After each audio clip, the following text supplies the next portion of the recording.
Oi, oi, gente! Sejam muito bem-vindas e muito bem-vindos a mais uma Crônica da Moda. No vídeo de hoje eu vou contar a história de uma marca que vocês me pedem muito pra falar sobre ela aqui. Só que mais do que simplesmente uma marca, é também a história de um homem. E ele não era um estilista, não, mas sim um grande sapateiro. Ele sabia fazer arte vestindo os pés, e um sapato seu pode ser facilmente comparado a um vestido mais precioso da alta costura feito à mão. Pois então, na Crônica da Moda de hoje, eu vou te contar a fantástica história de Salvatore Ferragamo. Mas antes de começarmos, vou dar meus recadinhos aqui rapidinho. O primeiro recado vai para você que quer aprofundar seus conhecimentos em moda, seja por um hobby, seja porque você é estudante da área de moda ou já trabalha nesse segmento. Entre para a comunidade Crônicas da Moda que eu vou te ajudar. A comunidade Crônicas da Moda é o meu clube de assinatura, onde todos os assinantes ficam reunidos em um grupo super VIP no Telegram junto comigo, e todo dia eu vou alimentando o grupo com conteúdos exclusivos sobre moda. São trechos dos meus livros de moda, são matérias de revistas de moda, todos acompanhados com minhas análises, meus comentários para vocês entenderem melhor. Tem também análise de desfiles, de figurinos de filmes, de séries, e além disso, toda semana a gente tem um encontro ao vivo, uma live semanal para falar de um grande tema sobre a moda, sobre a história da moda, e todo o objetivo da comunidade é enriquecer o seu repertório, te munir de conhecimento sobre moda, sobre cultura, sobre arte, para você se tornar um profissional mais completo. Vou deixar o link para você se inscrever aqui embaixo na descrição, porque aí quando você acabar de ouvir a história sobre o Ferragamo, você já vai lá, clica e se inscreve, que eu tenho certeza que você vai amar fazer parte da comunidade Crônicas da Moda. E já que você tá por aqui, vai deixando o seu like nesse vídeo. Se você foi uma dessas muitas pessoas que pediu aqui pela história do Ferragamo, já deixa o like aqui. Inclusive, se inscreva no canal se você ainda não é inscrito, é super rapidinho, é só clicar nessa bolinha aqui embaixo.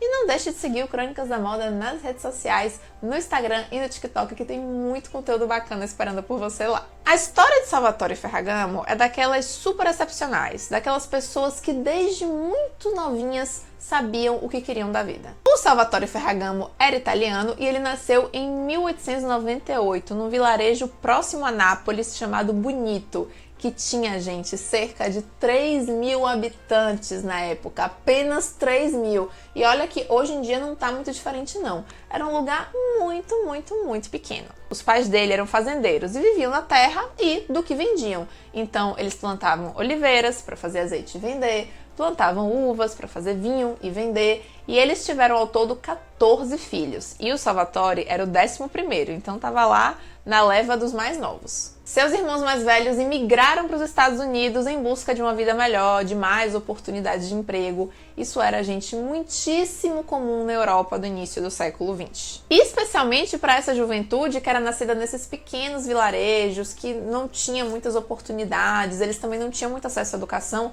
Todo mundo imigrava para a América em busca de oportunidades, né? Isso foi inclusive o que aconteceu com meu avô, né? Ele saiu do interior da Espanha, da aldeia onde ele morava, com 11 anos na década de 1920 e veio para o Brasil, e com certeza essa é a história de inúmeros avós e avós aí pelo Brasil, porque isso é a coisa mais comum que existe. Bom, sendo assim, o Salvatore morava na fazenda com os pais e um irmão e mais 2 irmãs que eram mais novos do que ele. E em frente à casa que eles moravam tinha uma sapataria, né? Um ateliê, na verdade, de um sapateiro da região chamado Luigi Festa, que ele fazia os sapatos de todo mundo ali bonito, também fazia os consertos, os reparos, enfim. E aí o Salvatore ia pra lá e ficava olhando o cara trabalhar, né? Fazendo o sapato um a um, batendo o martelo, porque era tudo manual, né? E ele ficava absolutamente encantado com aquele trabalho. Isso tudo aí antes de completar 10 anos. Aí ele começou a dizer pros pais que queria ser sapateiro quando crescesse, e os pais ficaram desesperados porque essa profissão, gente, era super desvalorizada na época.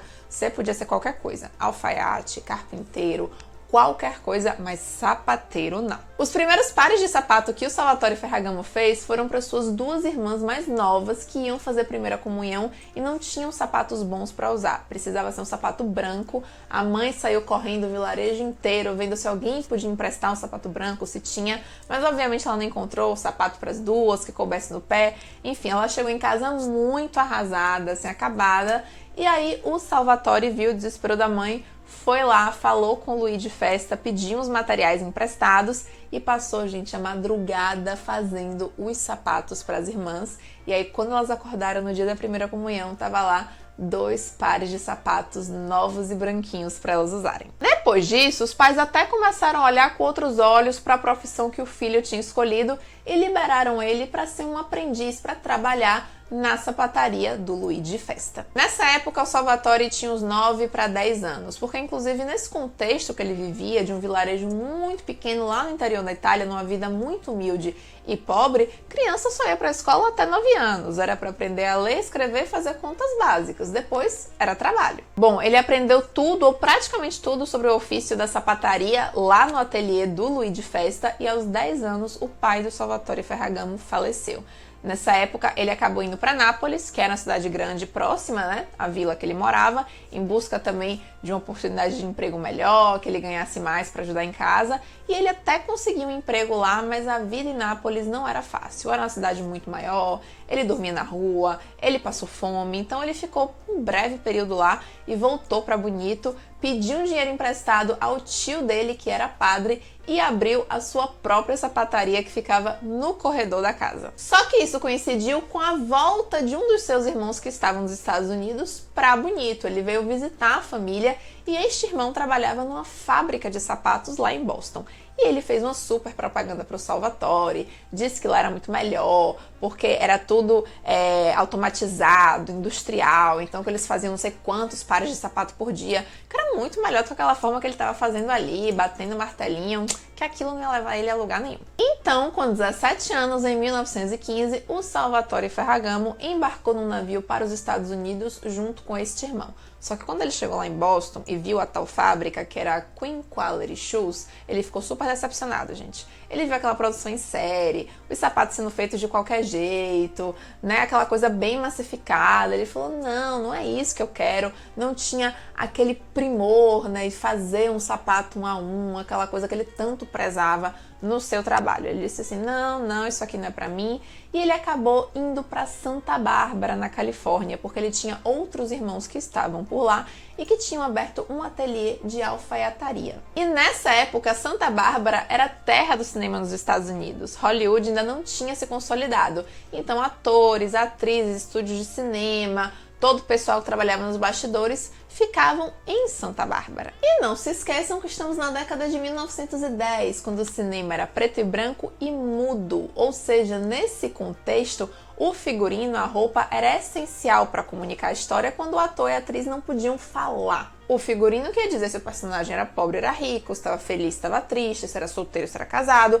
Até hoje o figurino exerce esse papel nos filmes, mas naquela época era bem mais. E precisava ser um figurino todo especial, porque ele tinha que ainda assim ressair na tela, mesmo sendo em preto e branco. O Salvatore então foi fazer os sapatos para as atrizes usarem no filme e foi assim que ele começou a sua carreira propriamente dita. Mais tarde, inclusive, ele vai abrir com os irmãos uma sapataria lá em Santa Bárbara. O Salvatore, gente, ele era aquela pessoa que é bem fascinada por uma coisa específica, sabe? E no caso dele não era nem sapato propriamente dito, mas sim o pé. Ele dizia que ele amava pés. E ele chegou ao ponto de frequentar as aulas de anatomia da Faculdade de Medicina da Universidade de Los Angeles para entender melhor a anatomia do pé, porque ele queria criar sapatos não só bonitos, mas também confortáveis. Bom, quando o negócio dele e dos irmãos ia se assentando lá em Santa Bárbara, a indústria do cinema mudou e foi para Hollywood ali na virada para a década de 1920. E o Salvatore fez prontamente, vamos agora levantar acampamento e vamos. E os irmãos falaram, não vamos não, olha, a loja já está toda montada aqui, a gente tem outros clientes, não vamos seguir eles não, vamos ficar aqui. O Salvatore fez, tudo bem, vocês ficam, eu vou com essa galera. E aí ele vai para Hollywood e em 1923 ele abre uma outra loja de sapatos lá, que era a Hollywood Boot Shop. Nessa mesma época, ele sofreu um grave acidente de carro junto com um dos seus irmãos. Esse irmão acabou falecendo e o Salvatore ficou com um grave problema na perna. Quiseram até amputar a perna dele, mas graças a Deus não foi preciso. Só que era necessário tracionar a perna, puxar, para que ele não ficasse com uma perna menor que a outra. E isso, gente, causava dores imensas a ele. Era praticamente insuportável. Então, ele, deitado numa cama de hospital, desenhou, fez um protótipo, um projeto de um aparelho para deixar a perna dele constantemente tracionada e de uma forma mais confortável, que não doesse tanto. Para vocês verem que ele ia muito além de um simples sapateiro. Bom, ele se curou, ficou lá com a loja de Hollywood um tempo, só que ele começou a ter uma dificuldade em encontrar mão de obra especializada. Ele não encontrava nos Estados Unidos pessoas que fizessem sapatos com a qualidade que ele estava acostumado, que ele queria, que soubessem fazer aquele passo a passo e tal. Então, em 1927, ele volta para a Itália e vai para Florença, que é a terra do artesanato italiano, é onde a moda nasceu, é onde estão os melhores artesãos, e ele sabe que é em Florença que ele vai encontrar os melhores sapateiros. E além disso, ele também já estava na cabeça com a história do Made in Italy. Ele já tinha percebido nos seus anos nos Estados Unidos que essa coisa do que vinha de fora, da Europa, era muito valorizado. Então quando ele dizia, porque eu sou um sapateiro italiano, o povo, uau, da Itália, sapatos italianos, que chique. Ele falou, vou montar uma fábrica lá em Florença, vou produzir lá, trazer para os Estados Unidos para vender, e vou colocar uma etiqueta Made in Italy e vai dar um super valor agregado ao produto. E assim ele fez, só que nessa brincadeira de produzir o sapato em Florença, pegar um navio, vir para os Estados Unidos, vender, ele vendia para as grandes lojas de departamento americanas em Nova York e tudo mais, a coisa não ia dar muito certo, né? Porque a sua loja lá em Hollywood ficou sem administração, ficou meio largada lá. O ateliê em Florença ficava sem direcionamento, porque ele passava muito tempo fora nos Estados Unidos. Então, assim, tava claro que a coisa ia degringolar administrativamente falando. E tudo piorou quando veio a crise de 1929, né? A quebra da bolsa de Wall Street em Nova York, e praticamente todos os clientes de Salvatore Ferragamo eram americanos que, por conta da crise, haviam parado de comprar. Aí nisso ele volta para Florença, e quando ele chega lá, o ateliê tá completamente caótico, todo bagunçado, enfim. Ele acaba decretando falência em 1933. Fecha a loja lá de Hollywood e fecha o ateliê de Florença. Mas você pensa que ele desistiu? Não. Ele estava pronto para recomeçar do zero. Não tão do zero assim, porque agora ele tinha uma baita expertise, né? Em 1935, ele consegue alugar 2 salas e uma loja no andar térreo do Palazzo Spiniferroni, que é um dos prédios mais antigos de Florença, e aí começa uma segunda fase na sua história. Inclusive, mais tarde, o Ferragamo vai conseguir comprar esse prédio inteiro, e até hoje ele é a sede principal da Ferragamo, onde fica a loja principal, onde fica o escritório e o museu dedicado à marca. Nessa segunda fase, ele até voltou a exportar um pouco para os Estados Unidos, mas não por muito tempo, porque logo em 1936 veio o governo de Benito Mussolini e suspendeu todas as exportações. Ferragamo, inclusive, fez as botas de Mussolini, que gostou tanto e acabou intimando ele a fazer as botas do exército italiano para a Segunda Guerra Mundial. Bom, como você já deve ter percebido nessa altura da história, o Salvatore Ferragamo ele era um cara muito criativo, muito inventivo, muito inovador. E não existe época melhor para você inovar do que durante uma crise, porque aí inovação é questão de sobrevivência. Por isso que foi durante essas 2 décadas de crise, os anos 30, que estávamos sofrendo as consequências da quebra da Bolsa em 1929, também veio a ascensão dos governos nazifascistas na Itália e na Alemanha, e também posteriormente na década de 1940 com a Segunda Guerra Mundial, é diante desse caos que o Ferragamo vai criar os seus maiores ícones da sapataria. Nos anos 30, ele criou o Salto Annabella, o queridinho de muitas mulheres, que está aí hoje em todas as lojas de sapato do mundo, de qualquer marca. Naquela época já havia escassez do couro e também do aço, que era utilizado para fabricar os saltos dos sapatos. Então ele teve a ideia de usar a cortiça, e aí ele preencheu toda a ponta do sapato, né, até o salto, aquela parte ficaria vazada, né? Ele preencheu todo com a cortiça, fazendo o sapato de salto alto, que era inclusive bem mais confortável e estável. Em 1941, a escassez estava ainda pior porque a guerra de fato já tinha começado e, como bem sabemos, a Itália estava do lado perdedor. Então um dia ele foi levar uma caixa de bombons para a mãe e ele reparou que o papel celofane que estava embalado, os bombons, era super resistente. Ele tentou rasgar, não conseguiu, ele tentou furar, também não conseguiu. Então ele fez uma encomenda grande de caixas e caixas de papel celofane e ele fez um sapato, gente, todo trançado em celofane tingido. É inacreditável e surreal de bom. Outra criação sua, também muito queridinha até hoje, é o salto plataforma. Na verdade, o Ferragamo ele não inventou o salto plataforma, mas ele, digamos assim, criou o salto plataforma moderno, como a gente conhece hoje, né? Que ele também criou pensando nesse conforto da mulher, dar à mulher mais conforto para ela andar de salto alto. E ele não só fez o salto plataforma, como ele também fez os saltos plataforma de Carmen Miranda. Todos os dela eram de Salvatore Ferragamo. Agora, foi em 1939 que ele criou o sapato mais icônico e mais famoso de toda a sua carreira, que é a sandália Rainbow, feita com tiras de cortiça revestidas em tecidos, um de cada cor para ficar colorido. E esse sapato foi feito para os pezinhos da atriz Judy Garland. Bom, enquanto tudo isso acontecia, o Ferragamo ia formando a sua família, né? Em 1940, ele se casou com uma moça chamada Wanda, que também era do seu vilarejo natal, também era lá de Bonito. Ele já tinha 40 anos, ela tinha 19, mas aquilo era muito comum na época. Eles se conheceram em julho e se casaram em novembro, porque também era tudo muito rápido, e tiveram 6 filhos juntos. Ah, e eles sempre moraram em Florença, tá? Desde que o Ferragamo voltou de vez para Itália nos anos 30 e que ele tinha a loja dele lá no Palácio de Florença, eles sempre moraram lá. Já no pós-guerra, em 1947, ele continuava inventando coisas diferentes para fazer sapatos e ele criou a sandália invisível, toda feita de nylon. Na década de 1950, a Ferragamo vai criar sapatos para as grandes estrelas de cinema, como ele já tinha feito antes, inclusive com Greta Garbo, com Marlene Dietrich, só que agora as estrelas são outras, é Audrey Hepburn, é Marilyn Monroe. Para Audrey, inclusive, ele criou um par de sapatilhas lindíssimos que tem uma tirinha assim passando, né, em cima do sapato em 1958, e ele inclusive patenteou esta criação. Ele era louco por patentes, ele patenteou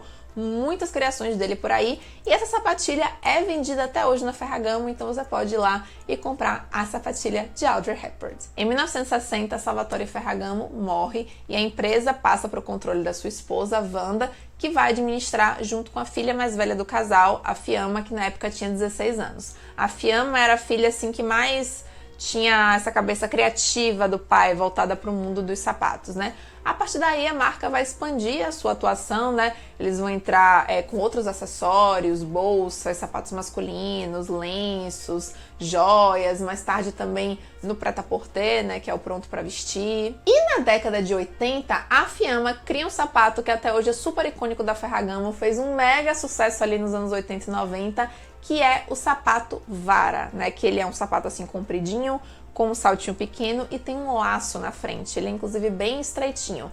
Alguns anos depois ela vai fazer a versão dele em sapatilha um pouquinho mais larga. A Fiamma faleceu em 1998, a Wanda, a viúva do Salvatore Ferragamo, faleceu em 2018 e atualmente a marca se tornou um grande grupo, o Salvatore Ferragamo Group, que é presidido por Leonardo Ferragamo, que é um dos filhos da Wanda e do Salvatore, né? A Ferragamo está no hall das pouquíssimas marcas de luxo que ainda está nas mãos da família. E é isso, eu espero que vocês tenham gostado dessa história. Eu confesso que eu admiro muito a trajetória do Ferragamo por ele ser essa pessoa extremamente determinada, sempre saber o que ele queria, não ter medo, correr atrás, se reinventar o tempo inteiro. Eu acho que é uma história que tem muito a nos ensinar, né? E é muito interessante ver que até hoje a família continuou o legado do pai, está à frente dos negócios e a marca ainda é reconhecida por fazer os melhores sapatos que existem, investindo, inclusive, continuando essa tradição do artesanal que ele tanto prezava. A gente se vê na próxima Crônica da Moda. Um beijo!